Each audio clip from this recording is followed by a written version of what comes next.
l'entretien des patriotes. Bonjour à tous, heureux de vous retrouver. Le livre de Xavier Poussard a-t-il été censuré par Donald Trump? Apathie, agent de l'étranger. Avant de répondre à ces deux questions et traiter d'autres sujets, vous connaissez la coutume sur cette chaîne, je commence toujours mon entretien par remercier ceux qui m'ont permis justement de le produire, car ils m'ont financé à l'aide des merci rémunérateurs. Et aujourd'hui sont à l'honneur des fidèles parmi les fidèles, l'abeille, Michel C. Qu'est-ce que c'est que ça? Ma chère Anissé, Pierre Bourdin, Hélène Fabre-Valette et ce cher Philippe Bohen. Merci à tous du fond du cœur. Et puis je tenais à vous remercier pour votre fidélité. Oui, il faut aider la réinformation. Comment faire? C'est simple, il suffit de lever le petit pouce, écrire de gentils messages et diffuser sur d'autres réseaux sociaux. Merci à tous. Devenir Brigitte a-t-il été censuré? Cela y ressemble. Quelle coïncidence en effet! Macron était en visite aux USA et le livre de Xavier Poussard et de Candace Owens est retiré par Amazon. Il était pourtant en tête des ventes. La rumeur enfle sur les réseaux sociaux. Ce serait Donald Trump qui aurait ordonné de retirer le livre de la vente pour obtenir quelque chose d'Emmanuel Macron. La Pravda élyséenne Le Parisien réagit. Pourquoi le livre complotiste Devenir Brigitte n'est-il plus en vente sur Amazon? Cet ouvrage, rédigé par l'auteur français Xavier Poussard en collaboration avec l'influenceuse américaine Candace Owens, développe une théorie conspirationniste contre laquelle le chef de l'État s'est déjà emporté publiquement. Le retrait des ventes est-il une décision d'Amazon ou un coup de pub des auteurs? Complotiste, conspirationniste. Bon, tout journaliste qui utilise ce genre de propos n'est pas un journaliste. Et on sait dans quel camp se trouvent les journalistes du Parisien. Oui, des attachés de presse du pouvoir, et on le sait depuis très longtemps. Les lecteurs du Parisien ne sauront en rien ce que comporte le livre. L'article en question n'est qu'une succession d'approximations, de fake news et surtout de menaces. Contacté pour savoir s'il était directement intervenu pour faire retirer le livre d'Amazon, l'Élysée nous a renvoyés vers le cabinet de Brigitte Macron.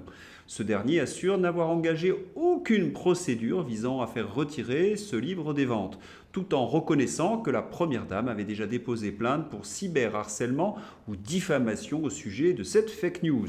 Relayer de telles rumeurs transphobes peut d'ailleurs coûter cher. En septembre 2024, Natacha Ray et une autre femme ont été condamnées à une amende de 500 € avec sursis ainsi qu'à payer plusieurs milliers d'euros de dommages et intérêts à Brigitte Macron. À bon entendeur, il faut quand même rappeler que les analyses les plus pertinentes de Candace Owens et de Xavier Poussard portent sur la complicité des journalistes avec le pouvoir, notamment pendant la campagne électorale de 2017. Oui, tous ces médias ont trompé les Français en nous vendant une Brigitte parfaite. Pour plus d'approfondissement, n'hésitez pas à revoir mes entretiens sur le sujet. On comprend que les journalistes du Parisien se fassent discrets sur la question et préfèrent insulter Xavier Poussard et Candace Owens de complotistes. Mais pour autant, Poussard et Owens ont-ils organisé un petit coup de pub en faisant disparaître leur livre une petite journée? Ce n'est pas impossible, d'autant plus que le livre, qui avait donc disparu hier, est de retour sur Amazon. Autre question, Donald Trump a-t-il utilisé ce livre de Poussard et Owens pour mettre Macron à genoux? Il y a des arguments en faveur de cette thèse sur les réseaux sociaux, notamment l'attitude de Candace Owens. Macron arrive demain à Washington DC, nous étions lundi. Le président Donald Trump et le vice-président J.D. Vance devraient m'inviter à la table des négociations. Macron est un faible bien élevé qui ne devrait pas être accueilli dans un endroit où des décisions d'adultes sont prises. Bon, il y avait quand même une évidence. Candace Owens n'allait pas participer à des négociations sur l'Ukraine dans le bureau ovale de la Maison-Blanche. Mais pour autant, son travail a-t-il été orchestré par l'équipe de Donald Trump pour déstabiliser Emmanuel Macron? Certains répondent par l'affirmative et ils ont, selon eux, la preuve dans cet échange entre Donald Trump et Emmanuel Macron. « Je salue votre merveilleuse épouse », a déclaré Trump à Emmanuel Macron. Certains y ont décelé une intention maligne, une ironie féroce, surtout quand on compare Bribri à la femme de Donald Trump, Melania. il y a comme un contraste violent. Alors, est-ce que cette thèse de Trump utilisant Candace Owens pour déstabiliser Macron est crédible? Avec ces quelques éléments et au regard des précédents historiques, c'est loin d'être impossible. Macron a été humilié, il était crispé et il a à peu près lâché sur tout. Et que d'humiliation! Lors d'une vidéoconférence en direct avec les dirigeants du G7, le président Trump a fait asseoir son homologue Emmanuel Macron sur le côté du bureau ovale de la Maison-Blanche. Et surtout, il ne faut pas oublier ce que je vous annonçais hier. Une résolution américaine appelant à une fin rapide de la guerre en Ukraine a été adoptée par le Conseil de sécurité de l'ONU avec le soutien de Moscou et de Pékin. Un nouveau revers à l'unité occidentale. La France et la Grande-Bretagne, qui étaient invitées ce mardi à Washington, n'ont pas opposé leur veto. Oui, c'est fascinant. Surtout qu'Emmanuel Macron reprend les termes du président américain. Guerre en Ukraine, Emmanuel Macron juge qu'une trêve est possible dans les semaines à venir. C'est mot pour mot ce que disait Trump hier. Et dans les journaux ce matin, l'Ukraine et les États-Unis s'entendent sur les termes d'un accord sur les minerais stratégiques. L'Europe est battue et humiliée. Un petit détail qui a son importance. Je ne sais pas si vous en souvenez, je vous en ai parlé hier. La Rada, le Parlement ukrainien, avait refusé de soutenir lundi Zelensky. Depuis, Zelensky est prêt à signer l'accord avec Donald Trump. Eh bien, la Rada est revenue sur sa décision et apporte désormais de nouveau son soutien à Zelensky. Une coïncidence. Mais revenons à nos moutons. L'affaire Bribri a-t-elle été déterminante dans la volte-face d'Emmanuel Macron? C'est possible, mais il ne faut pas oublier quelque chose. Emmanuel Macron a été le candidat des multinationales américaines. McKinsey, une nouvelle enquête sur le cabinet McKinsey et ses liens avec Emmanuel Macron en écho aux travaux du Sénat. L'émission Cash Investigation livre un nouveau numéro ce 17 septembre qui se penche sur le cabinet de conseil McKinsey, mais aussi sur les relations de cette entreprise avec Emmanuel Macron. De quoi donner une nouvelle résonance aux travaux de la commission d'enquête du Sénat début 2022. C'est ainsi que les hommes de McKinsey ont fait la campagne électorale d'Emmanuel Macron en 2017 à titre de bénévole. Et lorsque Macron a été élu, le cabinet conseil américain a reçu des centaines de millions de contrats de l'État français. Et il faut bien savoir que McKinsey est infiltré par la CIA. Et que dire de la suite? Alstom, Technip, Doliprane, en 10 ans, les États-Unis se sont offerts plus de 130 milliards de dollars de fleurons français.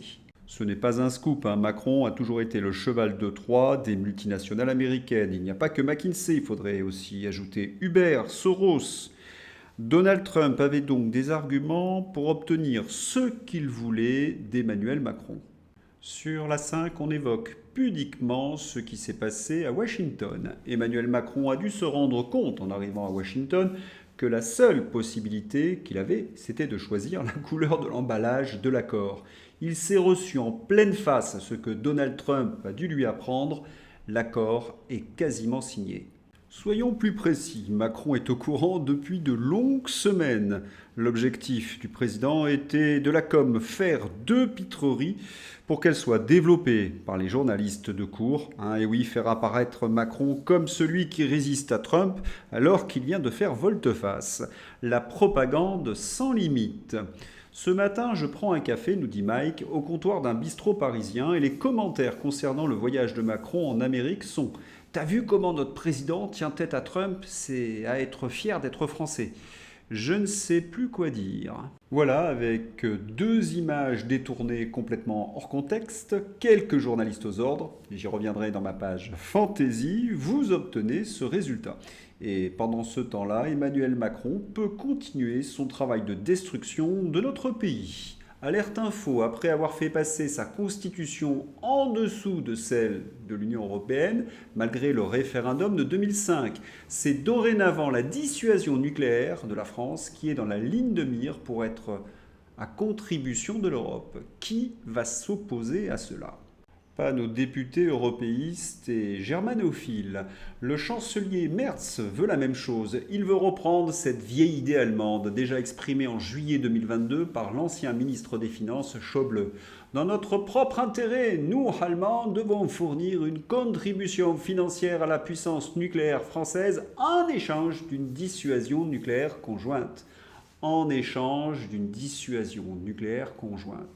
L'argument mis en avant était déjà la menace russe, bien évidemment. Soit on fait l'autruche ou l'imbécile et on ne veut pas voir ce qui se trame, soit on réagit, on défend la dissuasion française 100% indépendante. Macron, c'est vraiment le grand liquidateur. Selon l'enquête de février 2025 auprès des directeurs d'achat, l'industrie française est en zone de récession pour le 32e mois consécutif. Pendant ce temps, le président Macron, qui se croit en charge de l'Ukraine, a déjà engagé depuis 36 mois 40 milliards d'aides à fonds perdus à ce pays ruiné. Et ce sont les Français qui paient bien évidemment la facture. Électricité vers une nouvelle hausse massive des tarifs l'an prochain. La réforme du marché de l'électricité prévue pour 2026 va mécaniquement alourdir la facture de 250 € par an pour un foyer moyen, alerte l'UFC. Que choisir ? Mais que faut-il pour que les Français comprennent ? 3 ans de guerre en Ukraine, des millions de morts et de blessés, des milliers de beaux discours et de belles promesses, la destruction de notre compétitivité énergétique, la destruction de notre économie, de nos finances et de notre industrie, des milliers de faillites, une explosion de la pauvreté et de la précarité, pour en arriver à ce dramatique et honteux résultat. Les États-Unis triomphent et s'octroient par la force et sans vergogne des terres européennes et s'arrangent avec la Russie devant des dirigeants européens qui, Macron en tête, sont de traîtres petites poupées ridicules. Aujourd'hui, il ne manquait à Macron qu'une laisse autour du cou pour parachever le dramatique tableau d'une France humiliée, à l'instar de toute l'Union européenne, par une indigne accumulation de faiblesses et de soumission. Et les médias chantent les louanges d'Emmanuel Macron, le liquidateur. Russie. Vladimir Poutine remarque que la position des Européens n'a pas de sens. Il demande à participer au processus de négociation. Mais ils ont eux-mêmes refusé les discussions avec nous. Et termine par « s'ils veulent revenir, eh bien qu'ils le fassent ». Oh, il suffit d'attendre, ces Européens reviendront à la table des négociations, la queue entre les jambes. Je voudrais tracer un petit parallèle entre le traité de paix qui est en train d'être peaufiné par Donald Trump avec l'Ukraine et le Mercosur. Dans les deux cas, la com de Macron a consisté à faire croire aux Français qu'il s'opposait soit à Ursula pour le Mercosur, soit à Trump sur l'Ukraine. Dans les deux cas, c'était de l'enfumage pour cacher sa lâcheté. Souvenons-nous, Macron se dit opposé au traité du Mercosur. Le croyez-vous ? Bien évidemment que non.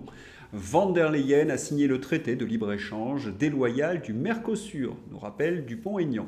Macron a fait semblant de s'y opposer, mais il s'est soumis à Bruxelles comme il s'est soumis à Donald Trump. Debout la France propose de ne pas appliquer le Mercosur. Ce serait une excellente idée. Des nouvelles du Big Pharma. Covid-19 nous apprend CNews. Les chercheurs commencent à comprendre pourquoi le pchout cause parfois des problèmes de santé chroniques. Des scientifiques américains ont récemment découvert les raisons pour lesquelles le pchout contre le Covid avait provoqué des problèmes de santé chroniques chez plusieurs individus. Ça alors qu'on avait des milliards d'années de recul, docteur Jérôme Marty, on n'a jamais eu autant de recul sur un vaccin que sur celui-là. Il y a 3 milliards de personnes pchoutées sur Terre, ce qui donne un recul extrêmement important. Le docteur Marty avait confondu le temps et le nombre de pchoutés. Oui, parce que c'était un produit en phase d'expérimentation. On ne connaissait pas les effets à moyen terme et encore moins à long terme. Et on commence tout juste désormais à les quantifier. Une nouvelle étude montre que la protéine Spike, produite par les pchouts supposés être éliminés rapidement par l'organisme, peut persister 709 jours, bien au-delà des délais initialement annoncés. Je rappelle qu'il faut normalement 10 ans pour développer ce type de pchouts, afin d'éviter ce genre de découverte et de déconvenus.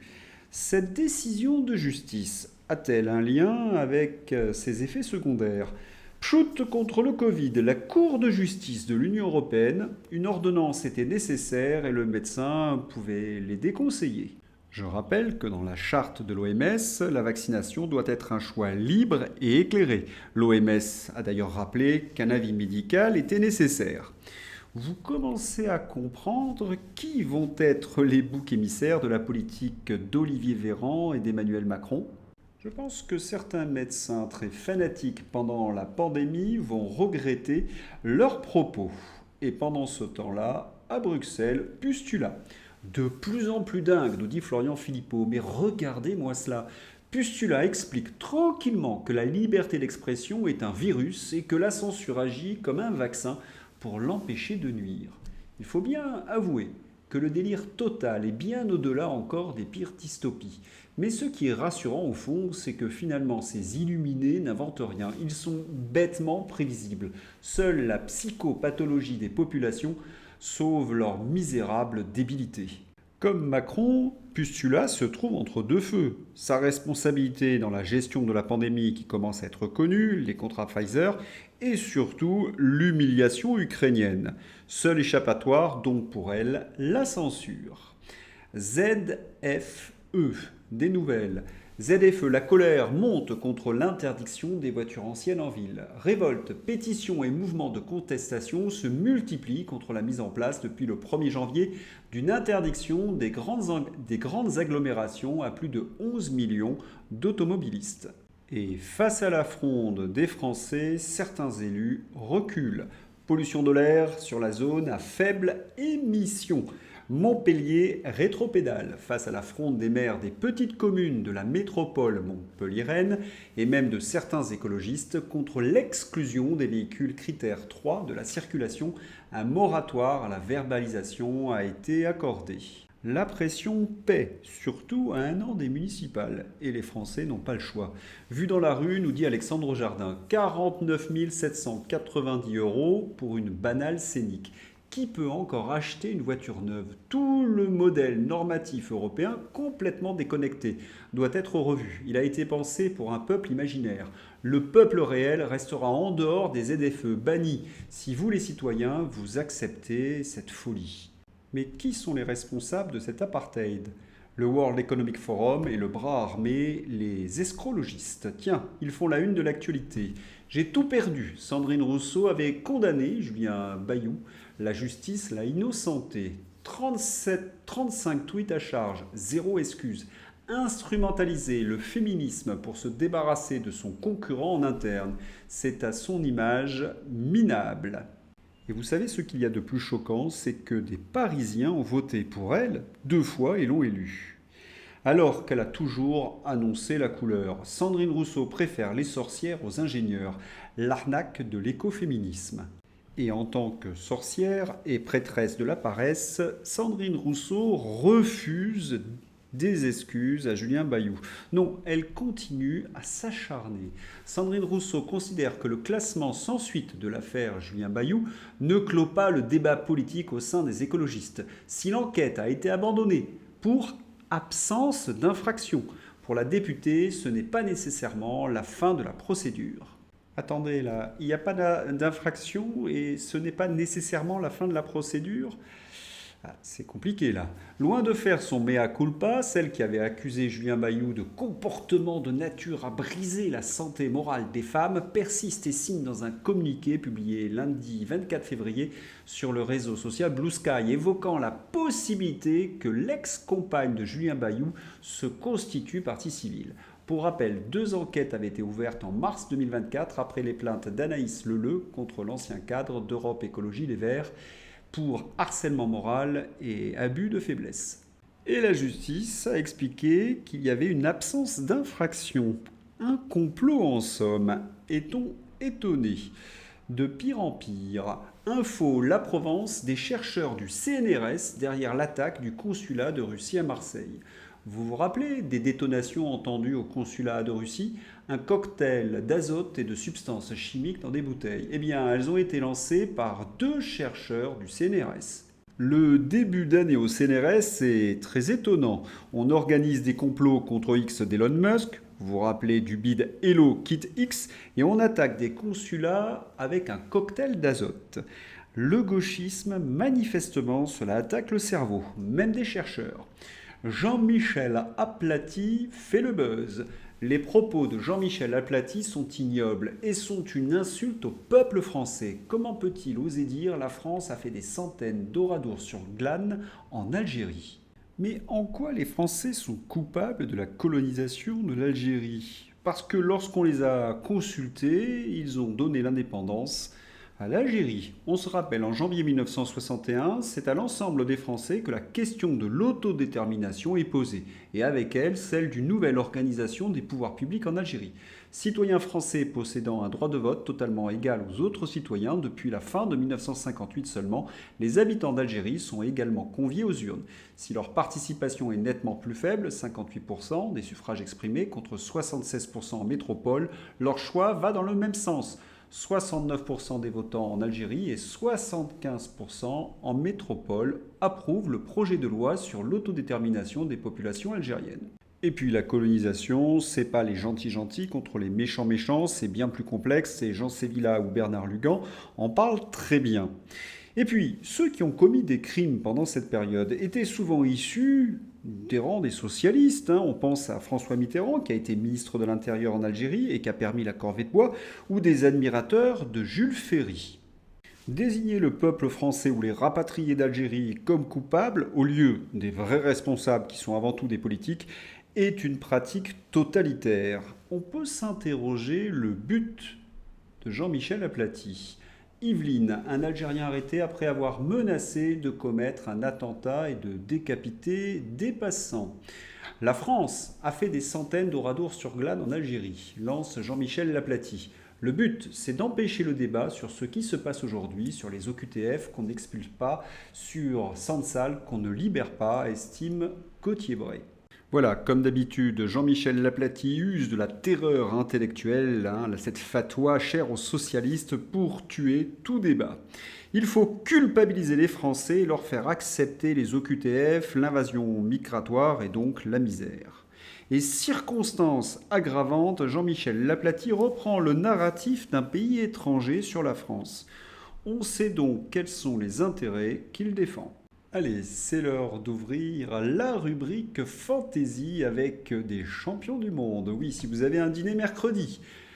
Marty, ça fait des mois que l'on entend qu'un chef d'État recadre Trump qui est un menteur. Le président Macron l'a fait hier. Si la France finance l'Ukraine, c'est pour ne pas avoir les Russes chez nous. C'est pour la liberté. Bravo Doc Marty. Dire autant de fake news et de débilité en 4 lignes, ce n'est pas si facile. Vous avez peut-être battu le record de Poédi ou de Servan Garcia. C'est à graver dans les annales. Trump un menteur et Macron un apôtre de la vérité, les Russes qui arriveraient chez nous, là j'avoue, je n'étais pas prêt. Allez, tu vas la recevoir, ta Légion d'honneur, Doc Marty. Rutek Krief, Macron, le monde nous l'envie.